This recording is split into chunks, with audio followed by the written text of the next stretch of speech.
성경 974쪽에 있습니다. 이사야 18절에서 30절까지의 말씀을 함께 합독하시겠습니다. 거짓으로 끈을 삼아 죄악을 끌며 술의 줄로 함같이 죄악을 끄는 자는 화 있을진저. 그들이 이르기를 그는 자기의 일을 속속히 이루어 우리에게 보게 할 것이며 이스라엘의 거룩한 이는 자기의 계획을 속히 이루어 우리가 알게 할 것이라 하는도다. 악을 선하다 하며 선을 악하다 하며 흑암으로 광명을 삼으며 광명으로 흑암을 삼으며 쓴 것으로 단 것을 삼으며 단 것으로 쓴 것을 삼는 자들은 화 있을진저. 스스로 지혜롭다 하며 스스로 명철하다 하는 자들은 화 있을진저. 포도주를 마시기에 용감하며 독주를 잘 빚는 자들은 화 있을진저. 그들은 뇌물로 말미암아 악인을 의롭다 하고 의인에게서 그 공의를 빼앗는도다. 이로 말미암아 불꽃이 그루터기를 삼킴같이 마른 풀이 불 속에 떨어짐같이 그들의 뿌리가 썩겠고 꽃이 티끌처럼 날리리니 그들의 만군의 여호와의 율법을 버리며 이스라엘의 거룩하신 이의 말씀을 멸시하였음이라. 그러므로 여호와께서 자기 백성에게 노를 바라시고 그들 위에 손을 들어 그들을 치신지라. 그들의 시체는 거리 가운데 분토같이 되었도다. 그럴지라도 그의 노가 돌아서지 아니하였고 그의 손이 여전히 펼쳐져 있느니라. 또 그가 기치를 세우고 먼 나라들을 불러 땅 끝에서부터 자기에게로 오게 하실 것이라. 보라, 그들이 빨리 달려올 것이로되 그 중에 곤핍하여 넘어지는 자도 없을 것이며 조는 자나 자는 자도 없을 것이며 그들의 허리띠는 풀리지 아니하며 그들의 들매끈은 끊어지지 아니하여 그들의 화살은 날카롭고 모든 활은 당겨졌으며 그들의 말굽은 부싯돌 같고 병거 바퀴는 회오리 바람 같을 것이며 그들의 부르짖음은 암사자 같을 것이요 그들의 소리지름은 어린 사자들과 같을 것이라. 그들이 부르짖으며 먹이를 움켜 가져가 버려도 건질 자가 없으리로다. 바닷물결 소리같이 백성을 향하여 부르짖으리니 사람이 그 땅을 바라보면 흑암과 고난이 있고 빛은 구름에 가려서 어두우리라. 아멘. 이사야 5장의 상반절을 살펴보면 이제 포도원의 노래가 나옵니다. 이 포도원의 노래는 무엇입니까? 하나님께서 이제 이스라엘 백성들을 얼마나 사랑했는가, 그리고 내가 너희들을 어떻게 사랑했는가를 표현한 사랑의 노래입니다. 하나님이 이스라엘 백성들을 사랑하셔서 어떻게 하셨습니까? 좋은 땅을 찾으셨고 또 거기에 그 땅의 돌을 제거하셨고 또 극상품 포도나무를 심으셨고 망대를 세우시고 또 술틀을 준비하셨습니다. 그런데 하나님이 이스라엘 백성들을 이렇게 사랑하신 이유가 무엇이었습니까? 그 남유다가 이스라엘 백성들이 잘해서가 아니라 하나님의 일방적인 선택, 다른 민족들보다 지극히 작았지만 그냥 일방적으로 선택하셔서 좋은 것을 제공하시고 또 좋은 모든 것을 주셨던 것입니다. 그렇게 이스라엘 백성들에게 모든 것을 주시고 사랑하셨는데 그 결과가 무엇이었습니까? 하나님을 배신한 것이죠. 하나님이 열렬히 이스라엘 백성들을 사랑했지만 또 하나님께서 모든 좋은 것으로 공급하셨지만 열매를 바라셨지만 정의를 바라셨지만 오히려 이스라엘 백성들은 포악을 행했고 공의를 바랐지만 부르짖음을 들려왔고 하나님이 모든 공급하신 것을 주셨지만 좋은 것을 주셨지만 들포도를 내었다. 먹을 수 없는 포도를 내었다라는 것입니다. 오늘 우리가 이사야 5장을 볼 때 한 가지 깨달을 수 있는 사실은 무엇입니까? 우리가 하나님의 은혜를 많이 공급받고 은혜를 받고 사랑을 받았다고 해서 자동으로 우리가 하나님의 백성다운 좋은 열매가 맺혀지는 것이 아니라는 것입니다. 은혜는 우리를 변화시키는 능력이 있지만 우리가 그 은혜 안에 거하지 않을 때 우리는 여전히 들포도를 맺을 수밖에 없는 존재다라는 것이죠. 하나님은 포도나무에게 왜 사과나무를 맺지 못하냐 이렇게 말씀하지 않으십니다. 하나님은 하나님의 백성들에게 아무런 값없는 은혜를 주시며 우리에게도 무엇을 요구하십니까? 하나님의 백성다운 열매가 있느냐, 하나님의 백성답게 살아가고 있느냐, 이 사실을 묻고 계시는 것이죠. 이스라엘 백성들은 하나님께 값없는 은혜, 하나님의 놀라운 은혜가 너무나도 컸지만 그 은혜에 합당한 열매를 맺지 못하였던 것입니다. 그리고 성경은 들포도를 맺은 하나님의 은혜를 경험하고도 하나님의 합당한 백성다운 합당한 열매를 맺지 못하는 사람들에게 하나님은 엄중한 경고를 선포하십니다. 그것이 무엇입니까? 화 있을진저. 하나님의 은혜를 경험하고도 하나님의 백성답게 살아가지 못하는 백성에게 하나님이 화 있을진저라고 말씀하시는 것입니다. 히브리어로 화 있을진저는 욕이나 저주가 아닙니다.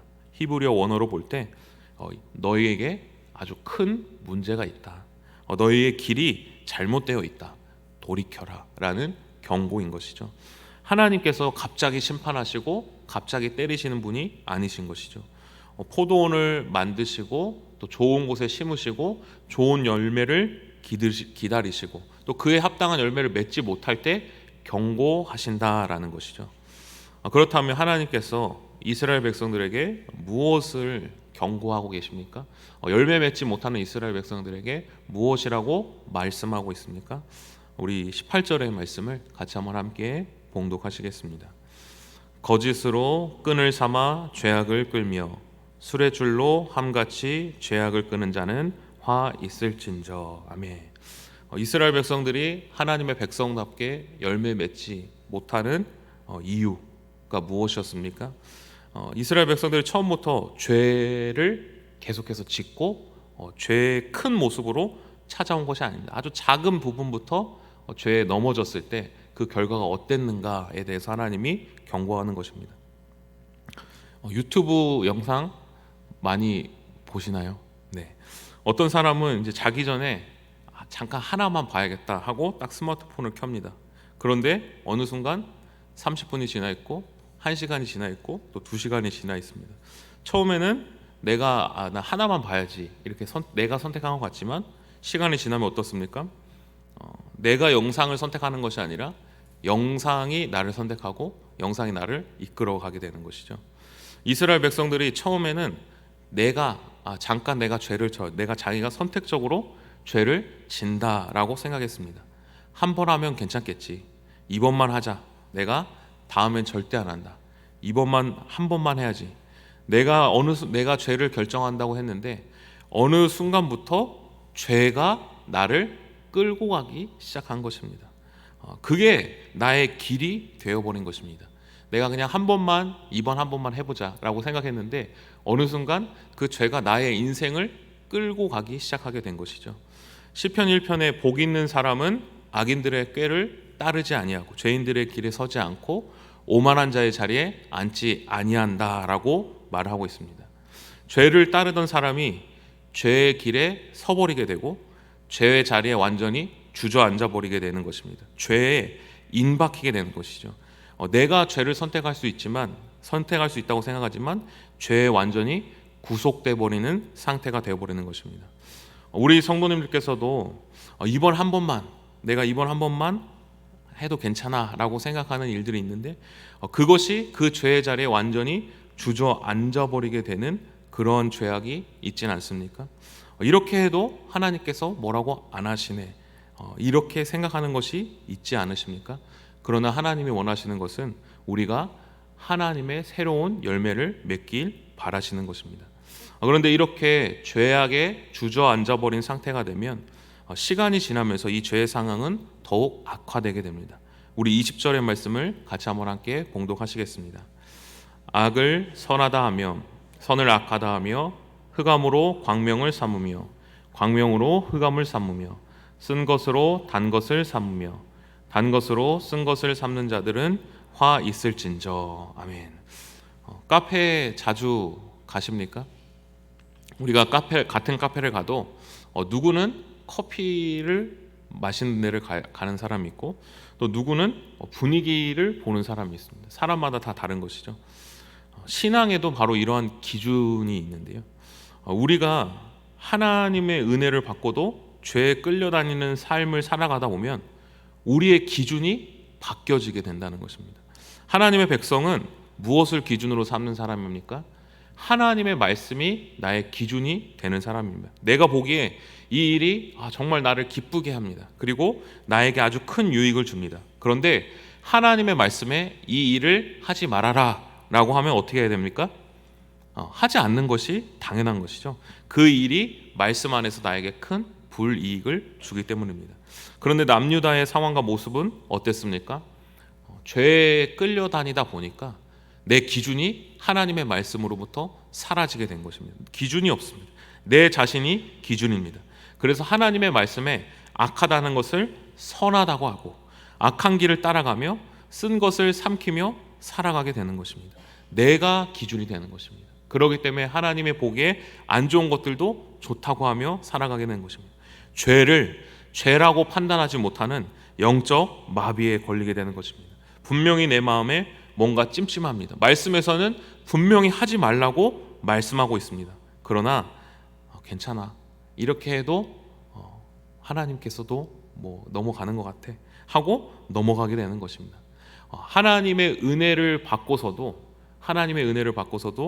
여전히 내 기준, 내 마음대로 살아가는 것이 바로 하나님 아버지 앞에 올바른 열매를 맺지 못하는 이스라엘 백성들의 모습이었다는 것입니다. 이렇게 기준이 사라져버린 사람들은 결국 어디에까지 이르게 됩니까? 우리 21절과 22절의 말씀을 같이 한번 함께 봉독하시겠습니다. 스스로 지혜롭다 하며 스스로 명철하다 하는 자들은 화 있을진저, 포도주를 마시기에 용감하며 독주를 잘 믿는 자들은 화 있을진저. 아멘. 은혜를 받고도 하나님의 사랑을 경험하고도 열매 맺지 않고 여전히 죄의 모습을 따라가며 죄의 자리에 앉아있고 하나님의 말씀의 기준이 사라진 사람들은 어떻게 됩니까? 결국엔 내가 하나님을 믿는 겉모습은 남아있지만, 내가 하나님을 신앙생활하는 겉모습은 남아있지만 내 마음에서 하나님이 사라지게 됩니다. 자기의 말이 하나님을 대신하게 됩니다. 스스로 지혜롭다, 내 말이 맞다, 내가 복음이다, 내가 하나님보다 맞다, 내 말이 하나님보다 위에 있다, 이렇게 살아가게 되는 것이죠. 분명히 하나님을 믿는 사람이라고 하지만 하나님의 말씀을 믿는 사람의 모습과 태도가 보이지 않는 것입니다. 하나님의 말씀보다 내 말을 더 따르기 시작하는 것입니다. 잠언 1장 7절에는 여호와를 경외하는 것이 지식의 근본이다라고 말씀합니다. 경외란 무엇입니까? 어떤 상황 가운데서도 하나님을 의식하는 것입니다. 내가 이렇게 하는 것이 하나님 앞에 보기 옳을까? 어떤 상황에서도 내가 하나님을 잘 따라가고 있는가? 하나님의 말씀을 의식하며 살아가는 것입니다. 가장 위험한 사람은 무엇입니까? 하나님보다 나 자신을, 바로 내가 복음이라고 하죠, 나 자신을 더 믿는 사람인 것입니다. 이렇게 사는 삶은 결국 어떻게 됩니까? 하나님과는 전혀 무관하게 나를 위해서, 나의 쾌락을 위해서, 정욕을 위해서, 모든 것이 나를 위해서, 나의 욕구를 충족시키기 위해서 살아가게 되는 것입니다. 이스라엘 백성들이 하나님의 은혜를 경험하였지만 하나님의 은혜에 합당한 열매를 맺지 못하고 자기 자신만을 위해서 하나님의 뜻을 따라 살지 못하고 나 자신만이 옳다고 생각하고 이러한 모습으로 살아가게 된 것입니다. 사랑하는 우리 성도님들, 이사야 5장의 말씀은 우리에게 무거운 질문을 던지는 것입니다. 하나님께서 이스라엘 백성들에게 최고의 은혜를 베푸셨습니다. 그들을 인도하셨습니다. 약속의 땅을 주셨습니다. 하나님의 백성으로 삼아주셨습니다. 최고의 것을 주신 것입니다. 그러나 그들은 하나님의 은혜를 받았음에도 불구하고 하나님이 원하시는 열매를 맺지 못하고 들포도를 맺게 되었다는 것입니다. 그렇다면 오늘 우리는 어떻습니까? 우리 역시 남유다보다 나은 사람들이 아닙니다. 우리도 하나님의 은혜가 없으면 하나님을 떠나 살 수밖에 없고 죄에 끌려다니고 내 생각을 하나님의 말씀보다 앞세워 살아가는 존재입니다. 그런데 오늘날 우리에게 소망이 있는 것은 무엇입니까? 우리에게는 남유다에게 없었던 놀라운 은혜가 있는 것입니다. 그것이 무엇입니까? 바로 예수 그리스도이십니다. 하나님께서는 들포도를 맺은 포도원을 버리는 대신 누구를 보내주셨습니까? 독생자 예수 그리스도, 참 포도나무를 우리에게 보내주신 것입니다. 그래서 우리가 받아야 할 심판을 예수님께서 십자가에서 대신 담당하셨고, 그 십자가의 은혜로 우리가 다시 하나님께로 나아갈 수 있는 힘과 권세를 얻게 되셨습니다. 그러므로 하나님께서 오늘 우리에게 원하시는 것은 무엇입니까? 죄를 끊어내라, 말씀대로 살아가려고 노력하라, 우리에게 원하시는 건 더 열심히 우리가 노력해라, 거룩하게 살아가라. 다시 이것이 아니라 다시 우리에게 보내주신 참 포도나무이신 예수 그리스도 안에 거하는 것입니다. 요한복음 15장에서 예수님께서 말씀하셨습니다. 나는 참 포도나무요 내 아버지는 농부라. 이사야 5장에서 이스라엘은 좋은 포도나무였지만 결국 들포도를 맺을 수밖에 없었습니다. 그러나 예수 그리스도는 참 포도나무가 되어 주셔서 하나님 아버지께 온전한 순종의 열매를 거두셨습니다. 그리고 우리에게 말씀하십니다. 내게 붙어 있어라, 내 안에 거하라. 가지가 스스로 열매를 맺는 것이 아니라 포도나무에 붙어 있을 때 열매를 맺는 것처럼 우리도 예수 그리스도 안에 연결되어 있을 때, 예수님께 붙어 있을 때 예수님이 주시는 은혜를 통하여 하나님이 기뻐하시는 참 열매를 맺게 될 줄로 믿습니다. 사랑하는 성도님들, 오늘 우리의 삶을 돌아보길 원합니다. 우리도 남유다와 다르지 않습니다. 우리도 하나님의 사랑과 은혜를 경험했지만, 하나님 덕분에 오늘 이 순간에도 숨을 쉬며 살아갔지만 하나님의 은혜를 잊어버리고 살 때가 많습니다. 그러나 우리가 우리 스스로 노력한다고 해서 하나님이 보시기에 합당한 열매를 맺을 수 있는 존재가 아닙니다. 우리는 참 포도 대신 예수 그리스도 안에 거할 때, 오늘 이 하루도 나를 위해 십자가에 못 박혀 죽으신 예수 그리스도의 십자가 은혜를 기억하며 내 마음에 예수님을 영접하고 내 마음에 그 예수님을 붙들며 살아갈 때, 내 안에 계신 그 예수님으로 말미암아 우리가 주님 보시기에 합당한 올바른 열매를 맺으며 이 땅 가운데 살아갈 줄로 믿습니다. 그래서 하나님께서 우리의 삶을 회복시키시고 사랑의 열매, 순종의 열매, 믿음의 열매를 오늘 이 하루도 맺으며 살아가는 우리 모든 성도님들 되시기를 간절히 소망합니다. 기도하시겠습니다.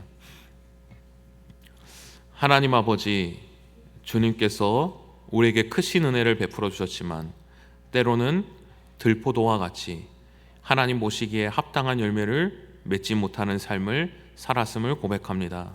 주님, 우리는 남유다처럼 스스로 열매 맺을 수 없는 죄인임을 고백합니다. 그래서 오늘 예수 그리스도의 십자가 앞에 나아갑니다.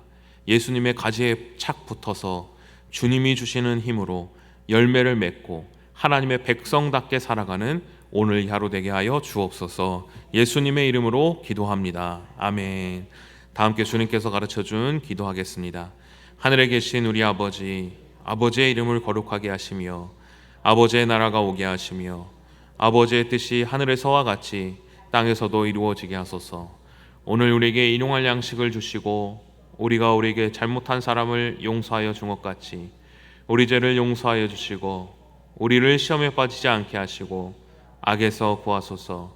나라와 권능과 영광이 영원히 아버지의 것입니다. 아멘.